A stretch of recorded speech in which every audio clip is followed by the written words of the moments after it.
Então, vamos começar o estudo de hoje. Vamos fazer uma oração? Aí, como você está mesmo, só fechar os seus olhos, vamos falar com Deus. Só fechar os olhos, vamos lá. Senhor Deus, bom Pai, graças te damos que vamos mais uma vez abrir a tua palavra para aprendermos um pouco sobre a tua vontade e a tua verdade. Peço que o teu Santo Espírito esteja agindo em nosso meio, agindo na nossa mente, no nosso coração, para que a gente possa compreender essa palavra e também para que a gente possa vivê-la no nosso dia a dia.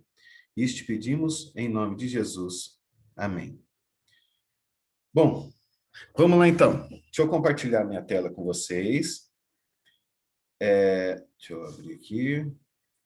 Naquele mesmo esquema, gente, se eu estiver falando muito rápido, vocês podem me, me dar um aviso, que às vezes eu tenho o costume de falar muito alto, muito rápido. Então, se eu estiver falando muito rápido, vocês me avisam, tá bom? Então, vamos lá. Vamos só lembrar do último estudo. Vocês lembram que a gente estudou sobre a história do mundo em um capítulo só da Bíblia? Né? Que a gente aprendeu que Nabucodonosor teve um sonho, e ele sonhou com uma grande estátua. Essa estátua tinha cabeça de ouro, peito de prata, os quadril de bronze, as pernas de ferro e os pés de barro e de ferro. Isso simbolizava toda a história do mundo, começando lá pelo Império da Babilônia, vindo pelo Império Medo-Persa, depois o Império Grego, depois o Império Romano, e depois os pés, que eram parte ferro e parte barro, simbolizavam a Europa de hoje em dia. E naquele sonho, tinha uma pedra que vinha, cortada de uma montanha sem auxílio de mãos, ela vinha e atingia o pé daquela estátua, e depois essa pedra se tornava grande montanha e simbolizava um reino que jamais acabaria. Então, hoje, a gente vai estudar esse reino dessa pedra que veio do céu e acertou aquela estátua e destruiu tudo. A gente vai entender quem é essa pedra, que reino é esse, tá? Aí, se você tiver uma pergunta, pode comentar, abrir o seu áudio e perguntar, sem problema, tá? O importante é não ficar com dúvida, tá bom? Então, vamos lá. Vamos começar o estudo hoje. Vamos abrir a nossa... Eu vou compartilhar aqui na tela, mas se você quiser acompanhar comigo na sua Bíblia, você pode acompanhar, tá? Eu vou compartilhar o texto aqui na tela. Quem que é aquela pedra? O apóstolo Pedro, ele tem uma resposta para quem é aquela pedra, o que é aquela pedra daquele sonho de Nabucodonosor. O texto diz assim: desejai ardentemente, como crianças recém-nascidas, o genuíno leite espiritual, para que, por ele, vos seja dado o crescimento para a salvação. Se é que já tendes a experiência de que o Senhor é bondoso, chegando-vos para ele a pedra que vive, rejeitada assim pelos homens, mas para com Deus eleita e preciosa. Aquela pedra do sonho de Nabucodonosor simboliza Jesus. Até a Bíblia tem outros textos que dizem sobre isso. Olha só, vamos ler esses dois textos que estão na nossa tela. Atos 4, 10 e 11. Depois a gente vai ler Efésios 2, 20. Olha só o que diz Atos 4, 10 e 11. Tomai conhecimento... Só um instante.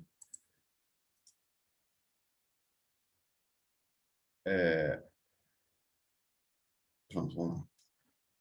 Tomai conhecimento, vós todos e todo o povo de Israel, de que, em nome de Jesus Cristo Nazareno, a quem vós crucificastes e a quem Deus ressuscitou dentre os mortos, sim, em seu nome é que está curado perante vós. Este Jesus é pedra rejeitada por vós, os construtores, a qual se tornou pedra angular. E o outro texto, Efésios 2:20, diz assim: edificado sobre o fundamento dos apóstolos e dos profetas, sendo ele mesmo, Cristo Jesus, a pedra angular. É, o que que é pedra angular? Pedra angular... Opa, compartilhei minha tela, deixa eu compartilhar de novo. Pedra angular, as construções de antigamente, elas eram feitas assim, com colunas e tudo, e tinha uma pedra no centro que ela dava sustentação para toda a construção. Então, ela era como se fosse o alicerce de hoje em dia, ela sustentava toda a construção. E Jesus é comparado a essa pedra que dá sustentação a todo tipo de construção. Aqui, no caso, é a sustentação da igreja, ou sustentação daqueles que creem nele. Porque toda a crença, toda a Bíblia e toda a doutrina verdadeira tem como fundamento Jesus Cristo.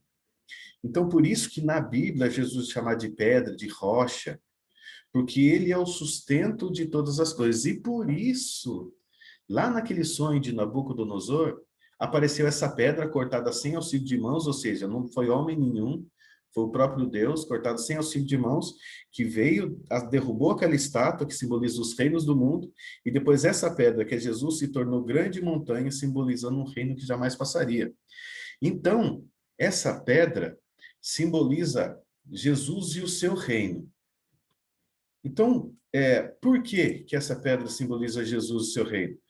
Será que Jesus vai descer de novo a essa terra? Né? Olha só, 1 Tessalonicenses 4, versículo 16. Diz assim: porquanto o Senhor mesmo, dada a sua palavra de ordem, ouvida a voz do arcanjo e ressoada a trombeta de Deus, descerá dos céus, e os mortos em Cristo ressuscitaram primeiro. Então, o que está dizendo aqui? Que o Jesus, que o Senhor mesmo, ouvida a voz do arcanjo e ressoada a trombeta de Deus, descerá dos céus. Então, Jesus vai voltar novamente a essa terra, mas de uma forma diferente. A primeira vez que ele veio como ser humano, como servo, sofredor, morreu na cruz do Calvário, pagando o preço do nosso pecado. Mas ele vai vir de novo. Só que dessa vez, ele vem de uma forma um pouco diferente. A gente vai ver na sequência dos estudos. Mas é importante a gente ter isso em mente, que Jesus, ele vai vir, mas não como homem sofredor como veio. Ele vai vir como rei. E ele não toca mais essa terra. Até depois a gente vai ler o restante do texto mais para frente, mas nesse capítulo, do capítulo 4, do 16 em diante, fala que Jesus vem ao encontro da sua igreja nos ares, ou seja, Jesus não toca mais a terra. Por isso que é importante a gente saber sobre a Bíblia, para a gente poder interpretar as coisas que acontecem no mundo. A Bíblia, nesse texto, é bem clara em dizer que Jesus não toca a terra. A igreja que vai ser arrebatada vai encontrar com ele nos ares. Então, um monte de gente que aparece dizendo ser Jesus, pode estar fazendo o que for. Não é Jesus, porque Jesus não toca de novo nessa terra. Isso é importante a gente ter em mente para a gente aprender a conhecer os tempos em que a gente vive. Então, vamos lá. Então, a gente viu que Jesus vai descer, e ele é símbolo daquela pedra que Nabucodonosor sonhou. Então, aquele sonho de Nabucodonosor, naquela parte que a pedra vem e derruba a estátua, é a parte em que ele sonhou com a volta de Jesus. Então, olha só que interessante. 600 anos antes de Jesus vir a esse mundo, Daniel já interpretou os sonhos de Nabucodonosor sobre a segunda vinda dele, que estaria no futuro. Ou seja, Jesus vai vir. E Daniel, há 2.600 anos atrás, já sonhou com isso.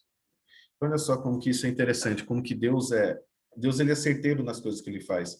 Ele não erra. E o que Jesus diz, o que Deus diz, acontece de fato. Bom, vamos lá. Então, Jesus vem de novo a essa terra. E o que Jesus disse sobre a sua volta, sobre ele vir de novo nessa terra? Olha só o que está descrito no Evangelho de João, no capítulo 14, de 1 a 3.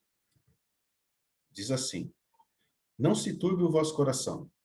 Credes em Deus, crede também em mim. Na casa de meu pai há muitas moradas. E se assim não fora, eu vou-lhe teria dito, pois vou preparar-vos lugar. E quando eu for e vos preparar lugar, voltarei e vos receberei para mim mesmo, para que onde eu estou, estejais vós também.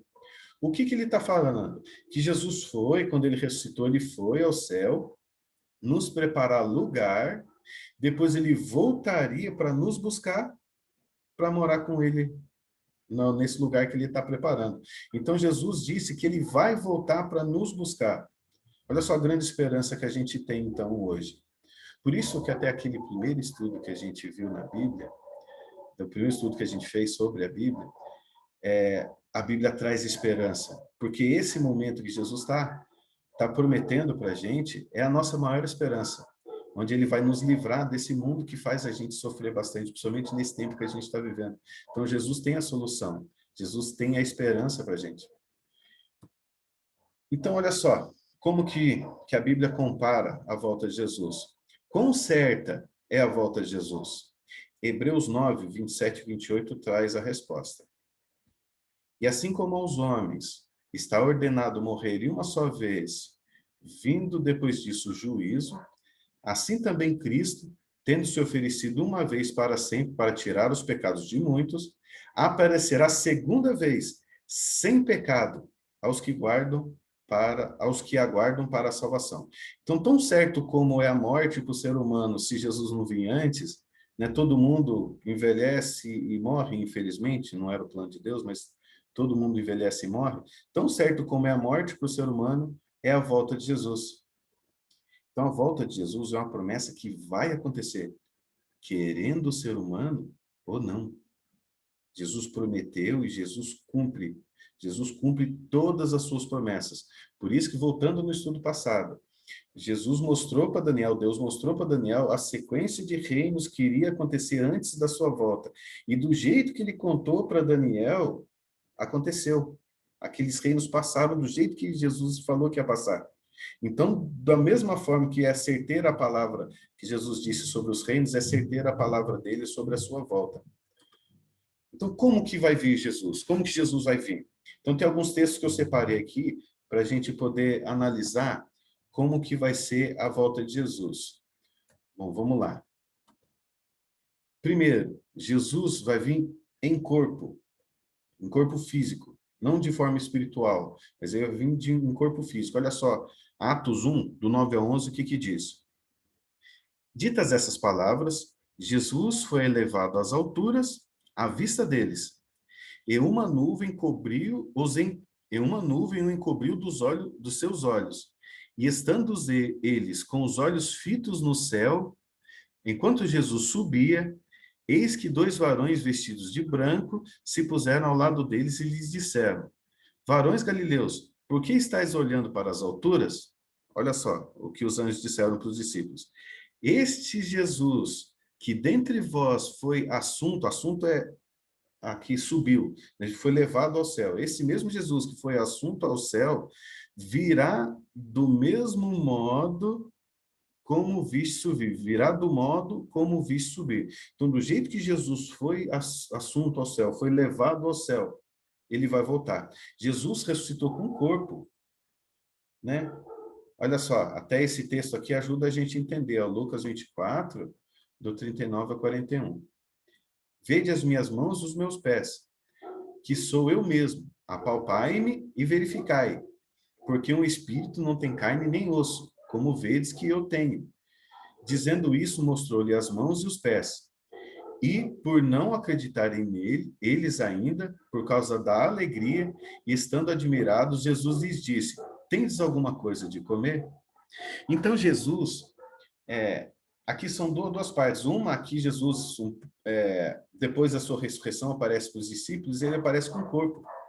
Né? E eles ficaram tão, assim, felizes, extasiados com aquilo, que eles não estavam acreditando. Aí Jesus teve que mostrar o corpo para eles, teve que comer com eles, para eles pudessem entender. E depois disso, desse encontro, é que acontece essa passagem aqui, que Jesus, conversando com eles, em corpo, é levado aos céus. E o anjo fala que do jeito que ele subiu, ele vai voltar. Então, Jesus não vem, como às vezes alguns dizem, alguns pregam, que Jesus vem de forma espiritual. Não. Jesus vem em corpo. Jesus hoje tem um corpo. É o corpo glorificado, mas ele tem um corpo, ele é palpável, que nem os discípulos tocaram Jesus ali. Então, ele foi levado ao céu em corpo e vai voltar em corpo. Ele volta à vista de todos. Olha só Apocalipse 1, versículo 7. Eis que vem com as nuvens, e todo olho verá, até quantos o traspassaram. E todas as tribos da terra se lamentarão sobre ele, certamente. Amém. Então, quando Jesus vir, todo mundo vai ver. Todo olho verá. Olha só esse outro texto, Mateus 25, 31. E quando vier o Filho do Homem na sua majestade e todos os anjos com ele, então se assentará no trono de sua glória. Eu acho que eu botei o texto errado. É o Mateus 25, 30, não 31. Deixa eu pegar aqui na minha Bíblia, aqui, então. Que eu coloquei o texto errado na tela. Não é o 25, 31, 25, 30. Deixa eu ler aqui com vocês. 25, 30. Depois vocês podem procurar na Bíblia de vocês, se vocês não tiverem com ela aí. 25, 30 diz: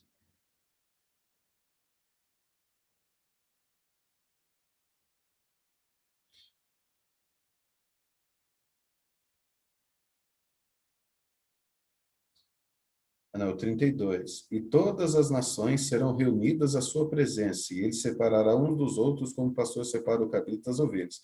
Todas as nações vão estar presentes, ou seja, vão ver a Jesus na volta dele. Então, todo olho verá, como diz esse texto, todo olho verá. E ele vem acompanhado... Ah, tá certo. Por isso que estava diferente. E ele vem acompanhado com todos os anjos. É aí sim o 25, 31. Quando Jesus voltar, ele vem acompanhado com todos os anjos com ele. Então, olha só, vamos recapitular. Jesus vem em corpo, todo olho vai ver, ele virá acompanhado e com poder e glória. Olha só o que diz Lucas 21, 27. Então se verá o Filho do Homem vindo numa nuvem, com poder e grande glória. Então já não vem mais como um servo sofredor, como ele veio a primeira vez para morrer no nosso lugar. Ele vem com poder e com grande glória. Então Jesus vem em corpo, todo mundo vai ver a volta de Jesus, ele vem acompanhado dos seus anjos, e ele vem com poder e glória. Então, a volta de Jesus vai ser um momento bem diferente daquilo que a gente está acostumado, né? E o que vai acontecer, então, no momento da volta de Jesus, com aqueles que acreditaram em Jesus, naqueles que aceitaram Jesus como Salvador? Tem dois textos que eu quero ler com vocês. 1 Tessalonicenses 4, 16 e 17. A gente já leu 16, agora vamos ler o 17 também. E 1 Coríntios 15, 52. Olha só. O 1 Tessalonicenses 4, 16 e 17. Porquanto o Senhor mesmo, dada a sua palavra de ordem, ouvida a voz do arcanjo e ressoada a trombeta de Deus, descerá dos céus os mortos em Cristo, ressuscitarão primeiro. Então, os mortos em Cristo ressuscitarão primeiro. Depois nós, os vivos, os que ficarmos, seremos arrebatados juntamente com eles entre nuvens, para o encontro do Senhor nos ares. E assim estaremos para sempre com o Senhor. Outro texto, 1 Coríntios 15, 52. No momento, num abrir e fechar de olhos, ao soar da última trombeta, a trombeta soará, e os mortos ressuscitarão incorruptíveis, e nós seremos transformados. O que vai acontecer?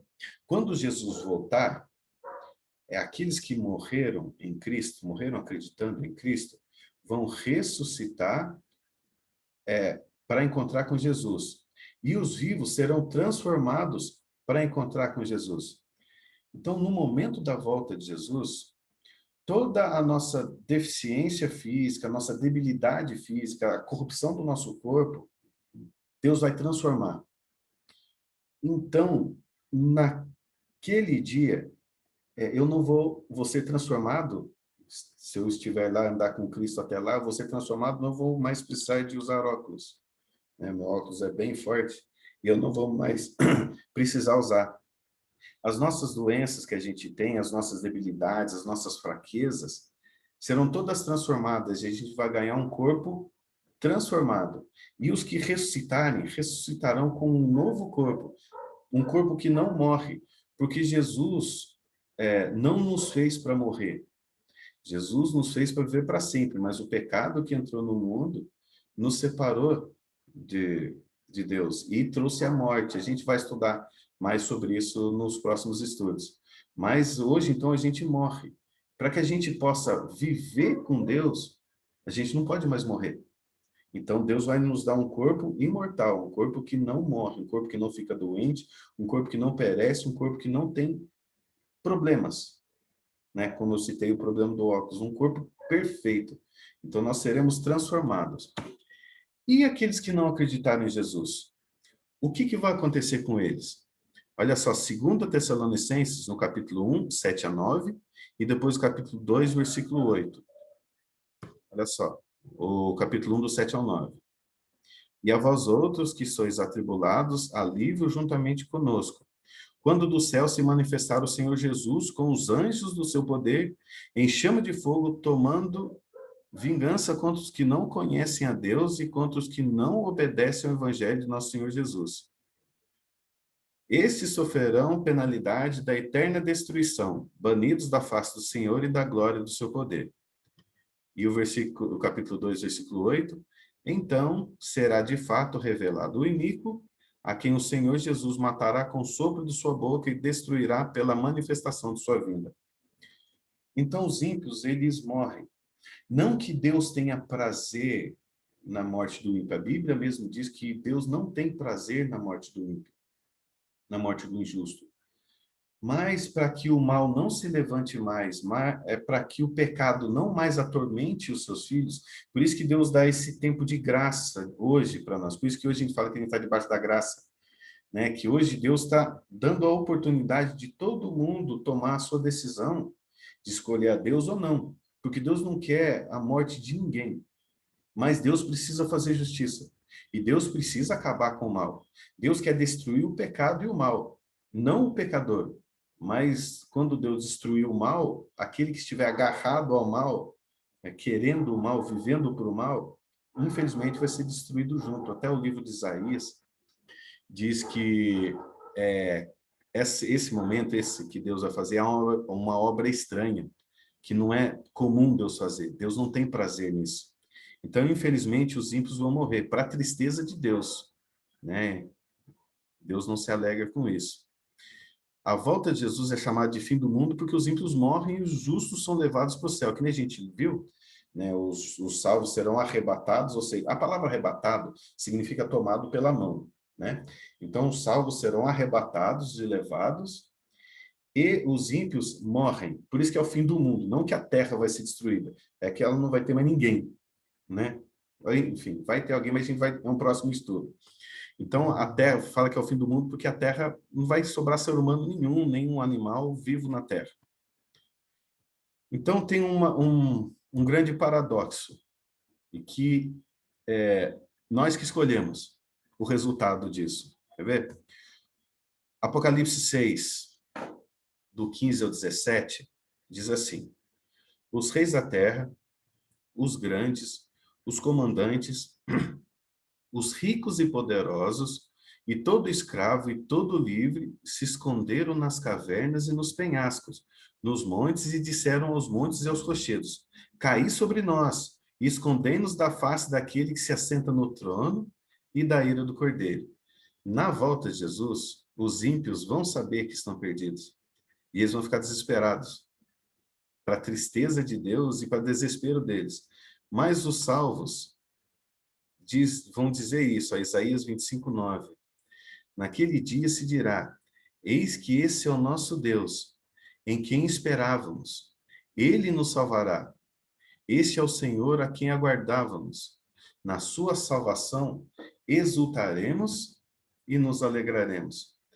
Então, são dois grandes grupos no final que vão existir apenas: os perdidos e os salvos. Mas tudo isso depende de nossa escolha. Porque Deus, ele dá oportunidade a todo mundo. Jesus, ele só vai voltar quando a palavra, até a gente vê lá no Mateus, capítulo 24, versículo 14, que fala assim: esse evangelho do reino será pregado a todas as nações, então virá o fim. Então, todo mundo vai ouvir sobre a palavra de Jesus para que todo mundo possa tomar a sua decisão. Só que Deus, ele faz tudo por nós, menos escolher. A escolha é nossa. A escolha é minha, do que eu vou fazer com a minha vida. Se eu vou aceitar a Deus, ou vou rejeitar. E não tem sim do muro, a gente aceita ou a gente rejeita. E a escolha é nossa. Então a gente precisa tomar uma decisão. Como vai ter só duas classes, quando Jesus voltar, a gente precisa tomar uma decisão. É decidir estar entre os justos. É uma decisão que a gente faz. É uma escolha que a gente faz. Servir a Jesus ou rejeitar Jesus. Ficou alguma dúvida sobre o estudo de hoje? Vocês têm alguma pergunta, alguma colocação? Sem dúvida, não. Não. Sem dúvida? Que bom, Sem dúvida. que bom. Então, só para a gente lembrar, Jesus vai voltar, todo olho vai ver, ele vem com poder e glória, ele não toca na terra, então esses monte de pessoal que fica falando que é Jesus aí, sem chance não é Jesus, porque ele não toca na terra, também porque ele não vem como ser humano, ele vem com poder e glória. Então, a volta de Jesus vai ser algo bem sobrenatural. E uma coisa, é que só uma observação, o mundo hoje tenta fazer a gente desacreditar dessa volta de Jesus. Por que que eu digo isso? Porque às vezes, se a gente parar para pensar superficialmente, assim, na volta de Jesus, parece algo de filme. Parece os filmes da Marvel que a gente vê por aí, esse filme de super-herói que passa, que a gente assiste às vezes. Mas é porque a intenção é fazer com que isso não seja real na nossa vida. Mas quem anda com Deus e percebe o poder de Deus na vida, sabe que coisas sobrenaturais acontecem. Deus agiu de forma maravilhosa na minha vida alguns anos atrás. Mais para frente eu conto o testemunho do que Deus fez por mim. Mas a intenção do inimigo é destruir a fé na volta de Jesus. Então, por isso que a gente tem que ter bem guardado na mente para a gente perceber quando começar a acontecer. Jesus vem em corpo, todo mundo vai ver, ele vem acompanhado dos anjos com poder e glória. Tá certo? Isso aqui a gente tem que deixar bem gravado na nossa mente. Tá certo? Então, se todo mundo entendeu, aproveita, ainda dá tempo de perguntar se ficou alguma dúvida. Uma coisa interessante também, se ficou alguma Deixa eu só dúvida, perguntar uma coisa. pergunta. É que tá falhando um pouco, mas acho que vai dar para ouvir. E Sim. Jesus vem, busca, né, os Isso, salvos, e isso. depois a terra é destruída. O planeta não é destruído, ela fica desolada, mas destruído por completo não.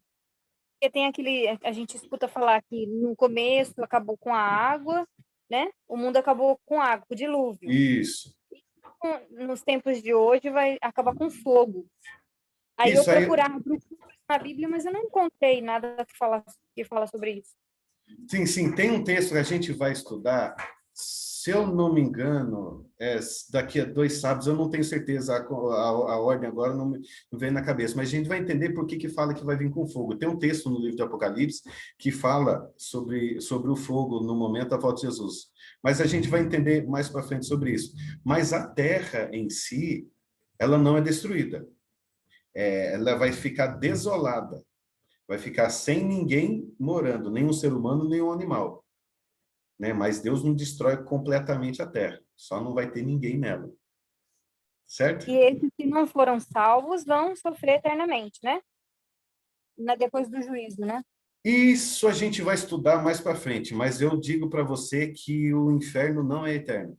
Mas eu vou mostrar na Bíblia, quando a gente vai estudar sobre isso, que o sofrimento do inferno, que fala, né, vão sofrer eternamente, não é eternamente. Não entendi.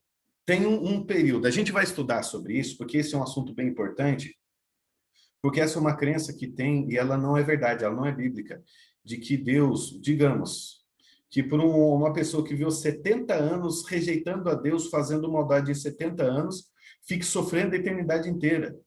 Deus, ele é justo, né? Como que uma pessoa que só viveu 70 anos vai pagar uma eternidade toda? Mas a Bíblia não diz que o inferno é eterno. Vou deixar uma tarefinha para você, então. Você que fez a pergunta, para a Meire, que fez a pergunta, vou deixar uma tarefinha para você. Depois, se quiser compartilhar com a gente no próximo estudo, o que você entendeu. Judas, o livro de Judas, ele só tem um capítulo, o versículo 7. É um versículo só, você leia ele, depois você vê que vai te responder bastante essa pergunta. Ah, tá. Mas Judas, Sim. anota aí, Judas, versículo 7, ele só tem um capítulo. Judas, versículo 7, ele vai responder essa pergunta sua. Só que mais para frente a gente vai fazer um estudo completo sobre esse assunto, tá Legal. bom? Mais Tá alguma bom. pergunta? Não, eu não tenho, Não? não. Não? Mais Não. alguém? Não, ninguém tem, não. Ninguém tem? Obrigada. Então tá bom. Então, gente, eu vou compartilhar aqui de novo para mostrar o próximo estudo para vocês. O próximo estudo que a gente vai fazer Opa. Quando virá o nosso Senhor Jesus? Será que tem data na Bíblia? Tem muita gente que põe data para o fim do mundo, data para a volta de Jesus. Será que tem data na Bíblia? O que Jesus deixou sobre o momento da volta dele ou quando ele vai vir? Jesus deixou algumas orientações para a gente. Então, no próximo estudo, a gente vai ver pela Bíblia essas orientações que Jesus deixou de quando ele vai vir. Tá certo? Então, sábado que vem, né, no mesmo horário, né, 4h30, a gente vai estar estudando esse assunto, quando virá o nosso Senhor Jesus. Aí também no sábado que vem a Gabriela vai estar com a gente, né, que hoje ela teve esse compromisso, teve que visitar os pais, né, foi inesperado, ela não estava planejando, até ela conversou comigo, ela não estava planejando, mas ela teve que ir, né, até também hoje, né, a gente comemora a Páscoa amanhã, tem a Sexta-feira Santa ontem, né, então, a gente entende a situação, até por isso que o estudo hoje foi um pouquinho mais rápido que o normal, né? Foi meia horinha só. Normalmente a gente vai um pouquinho mais além. Tá bom? Então, gente, vamos ficando por aqui hoje. Eu convido de novo vocês para o próximo sábado estar aqui presente com a gente, para a gente estudar sobre a volta de Jesus. E eu desejo que amanhã vocês tenham uma boa Páscoa, né? Que mesmo distante como está, às vezes a gente não consegue reunir em família, mas Obrigada. vocês possam Obrigado, boa estar Páscoa. presente, que Jesus esteja presente, que é o verdadeiro sentido da Páscoa, que ele possa estar presente na família de vocês e dando prosperidade, dando saúde, dando conforto e esperança nesse tempo que a gente está vivendo. Tá bom? Então, eu vou convidar você agora, vamos fechar os olhos para fazer mais uma breve oração para a gente encerrar o estudo de hoje. Feche seus olhos. Senhor Deus, hoje nós aprendemos pela tua palavra que o Senhor vai voltar para nos buscar. E nós vemos que nós precisamos de uma preparação, queremos estar com o Senhor. Então, nos ajuda, Pai, na nossa fraqueza, nas nossas dificuldades, nos ajuda no nosso entendimento, que cada dia a gente possa estar crescendo no conhecimento da Tua Palavra e que possamos estar preparados para esse momento quando o Senhor vier nos buscar. Não permita que nós sejamos enganados com palavras que não estão na tua palavra, com coisas que são mentira, que não estão na Bíblia, sobre a volta de Jesus. Que a gente possa saber e conhecer realmente qual é a tua vontade, qual é a tua orientação para esse momento tão importante. Peço também, Pai, agora em especial, que o Senhor abençoe a família de cada um aqui dessa classe bíblica, que nesse fim de semana, que a gente tenha um momento de lembrarmos da sua ressurreição, o momento da Páscoa, que o Senhor possa se fazer presente na vida de cada um, que o Senhor possa trazer união nessa família, na família de cada um, que o Senhor traga proteção, conforto e esperança para cada um deles, que o Senhor seja presente, eles possam sentir a tua presença na vida deles. Peço também que o teu Santo Espírito esteja com cada um deles, dando prosperidade, saúde e proteção. Isso eu peço no nome de Jesus. Amém. Gente, Deus abençoe vocês. Amém. Obrigada. Até o próximo sábado e que Deus Até. esteja com cada um de vocês. Tá bom? Amém. Até mais ver. Até. Nossa.